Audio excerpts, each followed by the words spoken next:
Price the lord హల్లెలూయా హల్లెలూయా. యేసు ప్రభు అతి శ్రేష్టమైన నామంలో మీ అందరికీ శుభాభివందనాలు తెలియజేస్తున్నాను. ప్రియమైన సహోదరి సహోదరులారా, అందరూ ఎలా ఉన్నారు? దేవుని యొక్క మహాకృపలో మీరందరూ కూడా సంతోషంగా, శాంతిగా, సమాధానంగా ఉండాలని అనుదినము మీకోసం ప్రార్థన చేస్తూ ఉన్నాం. ఈ దినం మనం దేవుని యొక్క వాక్యాన్ని వినే ముందు చిన్న ప్రార్థనతో మనం ప్రారంభించుకుందాం. స్తోత్రం స్తోత్రం మహాగణుడా, పరిశుద్ధుడా, మా ప్రియ పరలోక తండ్రి, మీ యొక్క పరిశుద్ధ నామానికి మహిమ కలుగునుగాక. అత్యున్నతమైన సింహాసనంలో ఆసీనుడైన దేవా, ఒక మాటతో ఈ లోకాన్ని సమస్తాన్ని సృష్టించిన మా తండ్రి, ఇదిగోనైనా ఈరోజు మీ వాక్యం వినడానికి మేము సిద్ధంగా ఉన్నాం. తండ్రి, మాతో మాట్లాడమని, మా ఆత్మీయ నేత్రములను తెరవమని యేసు పరిశుద్ధ నామంలో ప్రార్థించి వేడుకుంటున్నాం తండ్రి. Amen amen. Hallelujah hallelujah. Price the lord. ప్రియమైన సహోదరి సహోదరులారా, మనం చాలాసార్లు ప్రార్థన చేస్తూ ఉంటాం. ప్రతిరోజు కూడా మనం ప్రార్థన చేస్తూ ఉంటాం.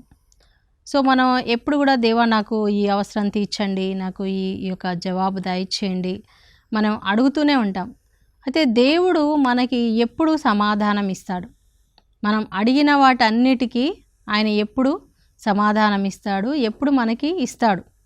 అంటే మన కోరికలన్నీ ఎప్పుడు తీరుస్తాడు. ఒక కండిషన్ పెడతా ఉన్నాడు ప్రభు. హల్లెలూయా.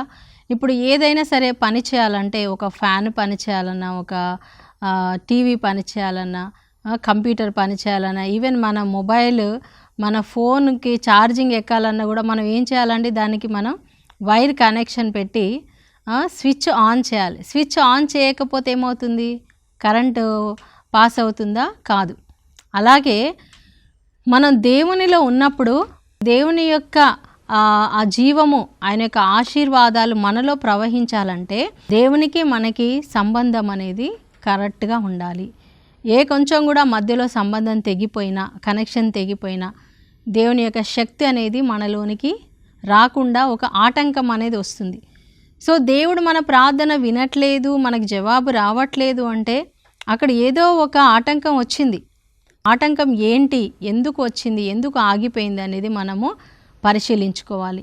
ఈ యొక్క విషయాన్ని యేసు ప్రభు యోహాను సువార్త 15వ అధ్యాయంలో ఎంతో స్పష్టంగా ఆయన చెప్తా ఉన్నారు. 7వ వచనం ప్రియులారా, ముఖ్యంగా ప్రభు ఏమంటున్నారంటే, మీరు నాయందును నా యొక్క మాటలు మీ అందును నిలిచి ఉన్న ఎడల మీకేది ఇష్టమో అది అడగండి, నేను దానిని చేస్తాను. హల్లెలూయా. మనకు చాలా ఇష్టము, ప్రభా నాకు ఇల్లు కావాలి, నాకు బైక్ కావాలి, నాకు కారు కావాలి, నాకు మంచి ఉద్యోగం కావాలి, నాకు మంచి భర్త కావాలి, భార్య కావాలి, పిల్లలు కావాలి, నాకు ప్రమోషన్ కావాలి, నాకు వీసా కావాలి. ఎన్ని కావాలి? మనకి అన్నీ కావాలి. సో ఇవన్నీ కూడా జరగాలి అంటే, దేవుడు ఇవ్వాలంటే దేవునికి కూడా ఒకటి కావాలి. ఆయన కూడా ఒకటి అడుగుతున్నాడు. ఏం అడుగుతున్నాడు? మీ యందు నా మాటలు నిలిచి ఉన్న ఎడల. మీరు నా యందు నిలవాలి. సో మనం దేవునిలో నిలవడం అంటే ఏంటి? మనం దేవునిలో నిలవడం అంటే ఆయన యొక్క మాటలని మనలో నింపుకోవాలి. ఆయన యొక్క మాటలలో మనం నివసించాలి. దేవుని యొక్క మాటల ప్రకారం మన జీవితాన్ని నడిపించుకోవాలి. హల్లెలూయా. Praise the lord. మనం తీసుకునే ప్రతి నిర్ణయంలో, మనం వేసే ప్రతి అడుగులో, మనం మాట్లాడే ప్రతి మాటలో దేవుని యొక్క సన్నిధి అనేది, దేవుని యొక్క వాక్యం అనేది అక్కడ కనిపించాలి. వాక్యానుసారంగా మనం ఉండాలి. మన ఇష్టం వచ్చినట్టు ఈ లోకానుసారంగా, ఈ లోక పద్ధతులను అనుసరించి మనం జీవిస్తే ప్రియమైన సహోదరి సహోదరా, మనం దేవునికి దూరం అయిపోతాం. ప్రభు ఏమంటున్నారు? నాలో నిలువని ప్రతి ఒక్క తీగను నేను తీసి పారవేస్తాను. నేను నిజమైన ద్రాక్షావల్లిని, నా తండ్రి వ్యవసాయకుడు. సో మీరందరూ ఎవరు? నాలో నిలిచే రెమ్మలు, కొమ్మలు. సో ఈ యొక్క ద్రాక్షావల్లిలో తీగలు ఎలా అయితే మరి అంటు కట్టబడి ఉంటాయో, కొన్నిసార్లు మా చెట్టులో మాకు ఒక చిన్న గార్డెన్ ఉందండి. సో అందులో కొన్ని కొమ్మలు ఎండిపోతూ ఉంటాయి. నేను ఎందుకు ఎండిపోయిందా అని చూస్తే అక్కడ ఆ కొమ్మ విరిగిపోయి ఉంటుంది అనమాట. సో అది విరిగిపోయినప్పుడు ఏమవుతుంది? ఏదైతే ముఖ్యమైన ఆ చెట్టు ఉందో ఆ చెట్టులో నుండి దానికి సారం అనేది రావట్లేదు, అది ఎండిపోయింది. సో చెట్టు నుండి కొమ్మ విరిగిపోతే అది ఖచ్చితంగా ఎండిపోతుంది.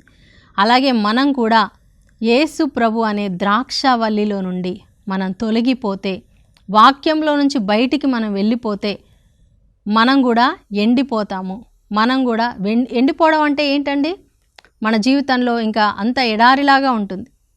ఎలాంటి పచ్చదనం ఉండదు, ఆశీర్వాదం ఉండదు, సంతోషం ఉండదు, ఎక్కడ కూడా సక్సెస్ అనేది ఉండదు. హల్లెలూయా.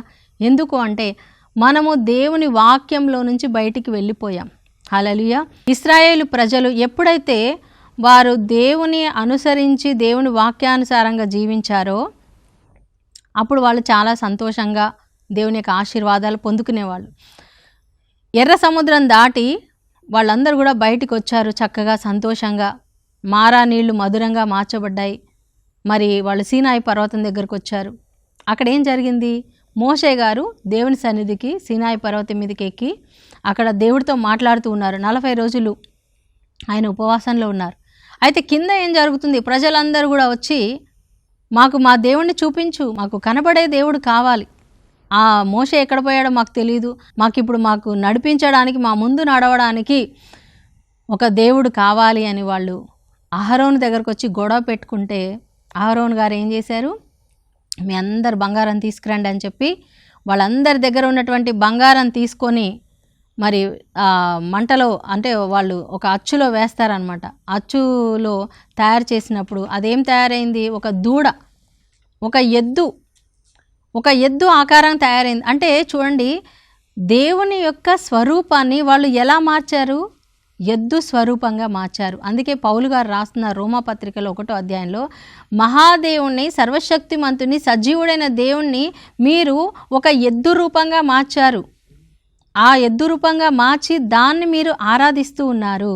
అంటే చూడండి, వీళ్ళు దేవునిలో నుండి తొలగిపోయారు. దేవుడు యెహోవా దేవుణ్ణి, యావే ప్రభుని విడిచిపెట్టేసి ఒక జంతువుని, ఒక ఎద్దుని, ఒక చెట్టుని, ఒక రాయిని, ఒక రప్పని పూజిస్తూ ఉన్నారు. అంటే వాళ్ళు దేవునిలో నిలబడినట్లా? అప్పుడు వాళ్ళని దేవుడు పనిష్మెంట్ ఇచ్చాడు. చాలామంది ఆ అరణ్యంలోనే నశించిపోయారు. ఎవరైతే ఐగుప్తు దేశం నుంచి బయలుదేరారో వాళ్ళందరూ కూడా 40 సంవత్సరాలలో ఆ అరణ్యంలో మరణించారు. ప్రభు చెప్పాడు, ఎవరైతే నాలో నిలిచి ఉండరో, తీగలు చెట్టులో నిలిచి ఉండకపోతే అవి నరికివేయబడును, అవి కాల్చబడతాయి, బూడిదగా మారిపోతాయి. హల్లెలూయా. కానీ ఏ కొమ్మ అయితే మంచిగా ఫలిస్తుందో, ఆ కొమ్మ నిలిచి ఉన్నదో, ఆ కొమ్మ ఇంకా పెరగాలంటే ఏం చేయాలండి? దానికి ఉన్నటువంటి ఎక్స్ట్రా కొమ్మలు మనం కొన్నిసార్లు చూస్తూ ఉంటాము. చెట్లని కత్తిరించే వాళ్ళు వచ్చి దాన్ని ట్రిమ్ చేస్తూ ఉంటారు.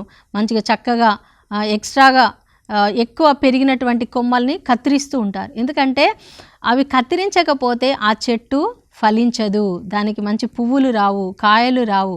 కాబట్టి చెట్టు ఫలించాలంటే ఏం చేయాలి? కొమ్మలు కత్తిరించాలి, పనికిరాని తీగలను కత్తిరించాలి. సో దేవుడు కూడా అదే చేస్తున్నాడు.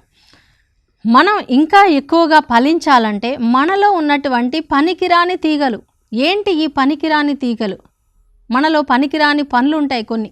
సమయాన్ని వృధా చేయడం, దేవుడికి ఇష్టం లేని మాటలు, వ్యర్థమైన మాటలు మాట్లాడడం, వ్యర్థమైన సంభాషణలు, వాళ్ళ గురించి వీళ్ళ గురించి కావచ్చు.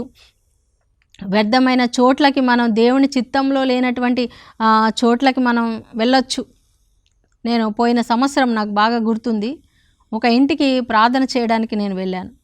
వెళ్ళినప్పుడు ఆ ఇంట్లో ఉన్నటువంటి యవనస్తురాలు ఇంకా 2-3 కలిసి ఎక్కడైతే వాళ్ళు వెళ్ళకూడదో ప్లేసెస్, స్థలాలలో ఆ రోజంతా ఆ స్థలాల్లో తిరగడానికి వాళ్ళు వెళ్ళారు. ఇంట్లో ప్రార్థన జరుగుతుంది, వాళ్ళు ప్రార్థనలో లేకుండా బయట తిరగడానికి వెళ్ళాను. నేను షాక్ అయిపోయాను. ఎందుకంటే వాళ్ళ ఇంట్లో ఎంతో సమస్య, భయంకరమైన సమస్యలు ఉన్నాయి. మరి సమస్య ఉన్నప్పుడు, మన ఇంట్లో ప్రార్థన జరుగుతున్నప్పుడు, దేవుని సేవకులు మన ఇంటికి వచ్చినప్పుడు మనం దేవునిలో ఉండాలి, ప్రార్థనలో ఉండాలి అనే ఆలోచన లేకుండా వాళ్ళు ఈ లోకంలో ఎంజాయ్ చేయడానికి ఎక్కడెక్కడికో వాళ్ళు తిరగడానికి వెళ్ళారు. హల్లెలూయా. చూడండి, మనం ఇలాంటి పనికిరాని వాటిని కత్తిరించేయాలి మన జీవితంలో నుండి. పనికిరాని ప్రోగ్రామ్స్, మన ఫోన్లో చెత్త అనేకమైన ప్రోగ్రామ్స్ వస్తూ ఉంటాయి. మనం అన్నీ చూడకూడదు. ఏది చూడాలో అదే చూడాలి. ఏది మనకి ఉపయోగకరమైనది. చిన్నపిల్లలు ఉన్నారు ఈ రోజుల్లో, చిన్నపిల్లలు ఎంతో చెడిపోతున్నారు. చిన్నపిల్లలు, మరి స్కూల్కి వెళ్ళే వాళ్ళు, కాలేజీ చదువుకునేటువంటి అమ్మాయిలు, అబ్బాయిలు ఎంతోమంది వాళ్ళ జీవితాలు నాశనం అయిపోతున్నాయి. కారణం ఏంటండి? వాళ్ళ చేతిలో ఉన్నటువంటి మొబైల్, ఈ యొక్క ఫోన్ ద్వారా పనికిరానివన్నిటిని చూస్తున్నారు. ఏది చూడకూడదో అది చూస్తున్నారు, ఏది వినకూడదో అది వింటున్నారు. తర్వాత ఏమవుతుందండి, వాళ్ళ మైండ్లో అవే వాళ్ళకి మైండ్లో తిరుగుతూ ఉన్నాయి, వాళ్ళ మనసుల్లో అవే పని చేస్తూ ఉన్నాయి. అందుకే చిన్న చిన్న పిల్లలు ఘోరమైన కార్యాలు, నేరాలు ఘోరాలు చేస్తున్నారు, చేయకూడని కార్యాలు చేస్తున్నారు. హల్లెలూయా, హల్లెలూయా. ఇలాంటి పనికిరాని వాటిని మన జీవితంలో నుంచి తొలగించాలి. సాతానుడు ఆలోచనలు ఇస్తాడు, పనికిరాని ఆలోచనలు ఇస్తాడు.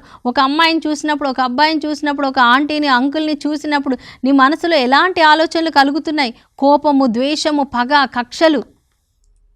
ఎవరైనా నీతో ఏమన్నా మాట్లాడితే, వాళ్ళు ఏదన్నా మాట అంటే నేను ఇంకా 10 మాటలు తిట్టేసేయాలి, వాళ్ళు ఏదన్నా అంటే నేను వెళ్ళి వాళ్ళని కొట్టేసేయాలి. ఇలాంటి ఆలోచనలు, ఇలాంటి ద్వేషపూరితమైనటువంటి మనస్తత్వము, క్షమించలేనటువంటి మనస్తత్వం ఎక్కడి నుంచి స్టార్ట్ అవుతుంది? మన మనసులో నుంచి. ఎప్పుడైతే ఈ ఆలోచనలు వస్తాయి ప్రియులారా, వెంటనే మనం దాన్ని తీసేయాలి. నాలో నుండి ఈ ఆలోచనలు వెళ్ళిపో, నేను ఇలాంటి బిడ్డను కాదు, నేను దేవుని బిడ్డను, నేను దేవునికి సాక్షిగా జీవిస్తాను, ఇలాంటి మాటలు నేను మాట్లాడకూడదు. కొన్నిసార్లు మన నోట్లో నుంచి వ్యర్థమైన మాటలు వచ్చేస్తాయి. ఎవరెవరినైనా మనం సడన్గా తిట్టేయచ్చు, కానీ వెంటనే మనం గుర్తించుకోవాలి, అయ్యో నేను ఇలా మాట్లాడకూడదు కదా, నేను దేవుని బిడ్డను కదా, యేసయ్య నాలో ఉన్నారు, నేను ఇలా మాట్లాడకూడదు. పనికిరాని మాటలు, చూపులు, మన వినికిడి ఏదైతే వినకూడదో మన చెవులు పరిశుద్ధంగా కాపాడుకోవాలి ప్రియులారా. ఎవరెవరో ఏవేవో మాట్లాడుతూ ఉంటారు, మనం అన్నీ ఏదంటే అది వినకూడదు, ఏదంటే అది చూడకూడదు, ఏదంటే అది మాట్లాడకూడదు. మన నోటిని, మన పంచేంద్రియాలని పరిశుద్ధాత్మ ఆధీనంలో ఉంచుకోవాలి. మన కాళ్ళు, చేతులు, మన శరీరాన్ని. ఈ యొక్క శరీరం దేవుడిచ్చిన ఒక గిఫ్ట్ మనకి. ఈ యొక్క గిఫ్ట్ని మనము దేవునికి మళ్ళీ సమర్పించాలి. దేవుని యొక్క ఆలయముగా మన శరీరాన్ని మార్చాలి.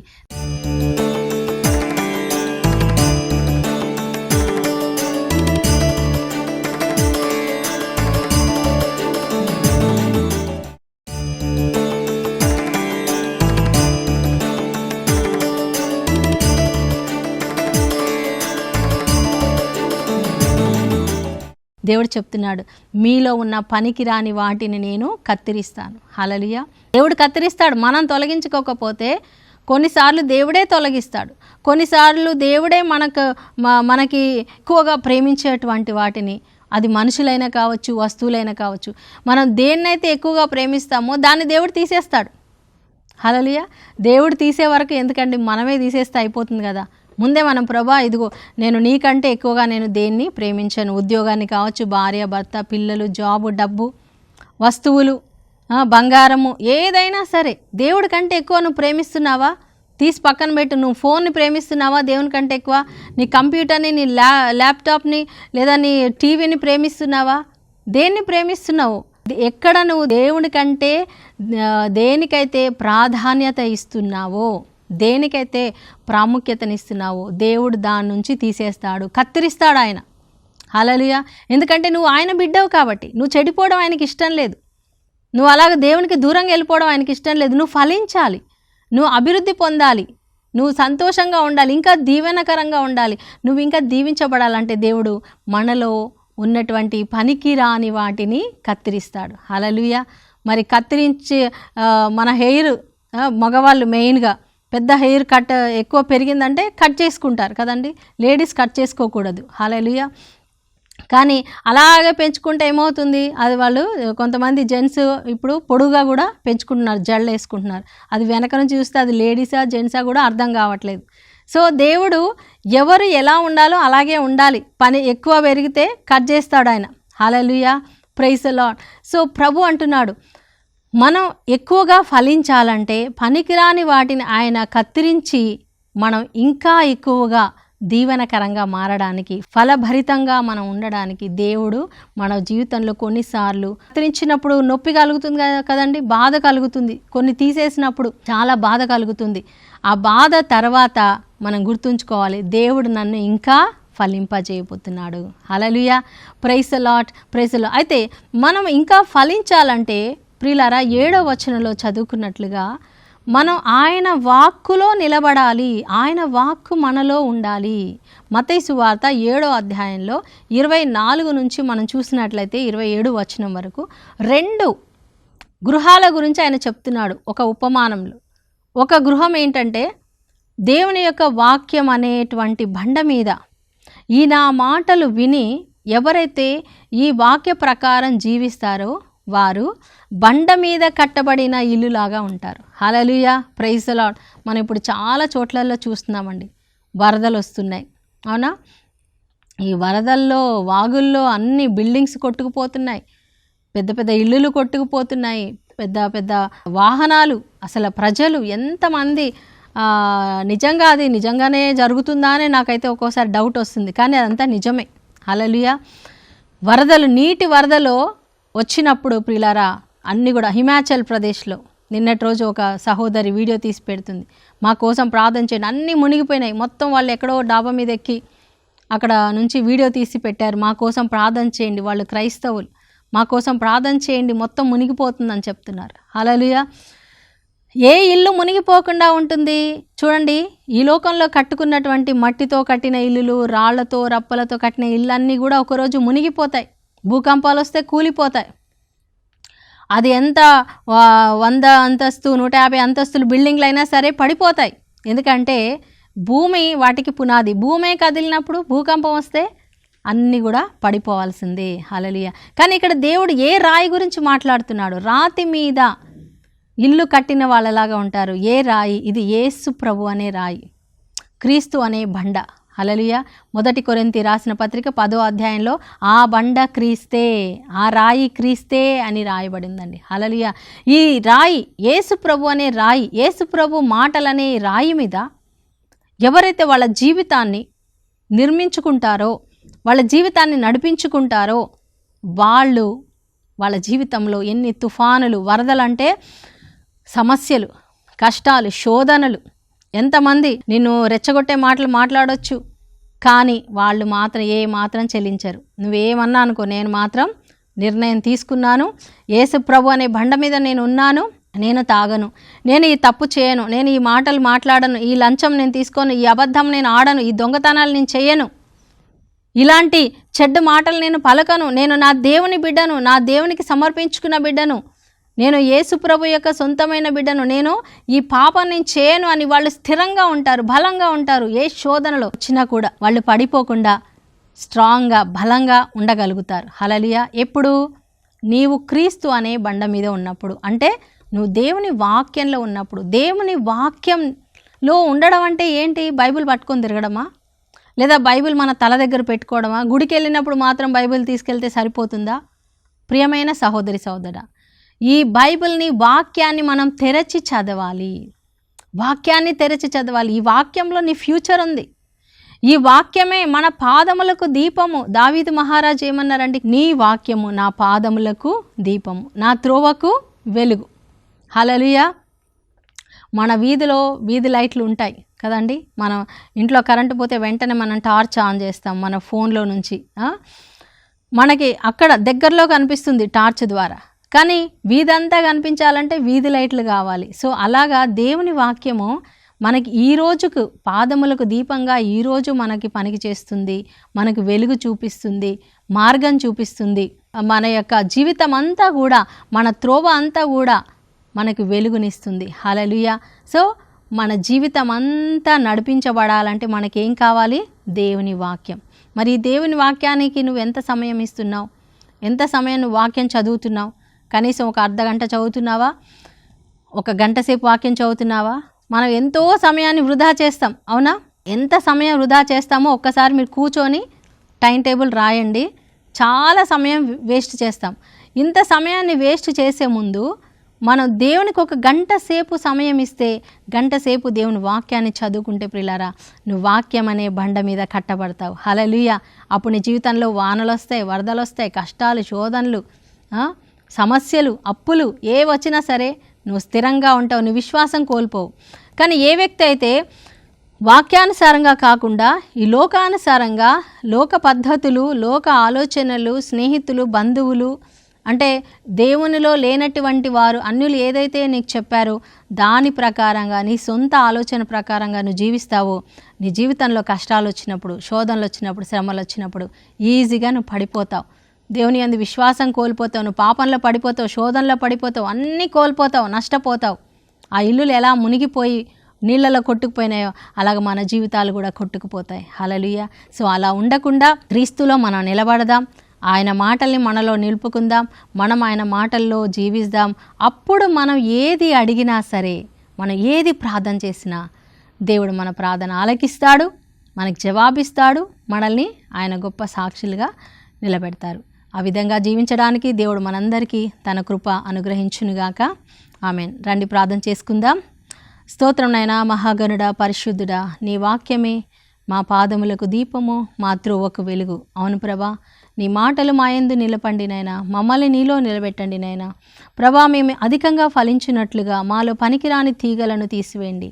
మాలో పనికిరానివి ఏమున్నాయో తండ్రి మాకు చూపించండి, వాటన్నిటిని కత్తిరించి వేయండి ప్రభా. యేసయ్య, మమ్మల్ని సరిచేయండి నాయనా ప్రభా. అయా, రాతి మీద కట్టబడిన గృహంలాగా మమ్మల్ని తయారు చేయండి నాయనా. ఎలాంటి శోధనలు, ఇరుకులు, ఇబ్బందులు వచ్చినా నైనా మేము కృంగిపోకుండా, పడిపోకుండా, నాయన వరదలో కొట్టుకొని పోకుండా నాయన మమ్మల్ని స్థిరపరిచి బలపరచండి. ఈరోజు ఈ వాక్యం విన్నటువంటి ప్రతి ఒక్క బిడ్డను ఆశీర్వదించండి నాయన, అభిషేకించండి. వారికి ఉన్న ప్రతి సమస్య నుంచి విడుదల దయచేయండి, ప్రతి వ్యాధి నుండి స్వస్థత దయచేయండి అయినా, ప్రతి ఒక్క అనారోగ్యం నుంచి స్వస్థత దయచేయండి అయినా, నిరుద్యోగాన్ని తొలగించండి నైనా ప్రభా. సంతానం లేని వారికి సంతానం ఇవ్వండి, వివాహం జరగని వాళ్ళకి వివాహాలు జరిగించండి ప్రభా. యేసయ్య, వారి కుటుంబాలని కట్టండి నైనా, గృహాలు లేని వారికి గృహాలు దయచేయండి నైనా.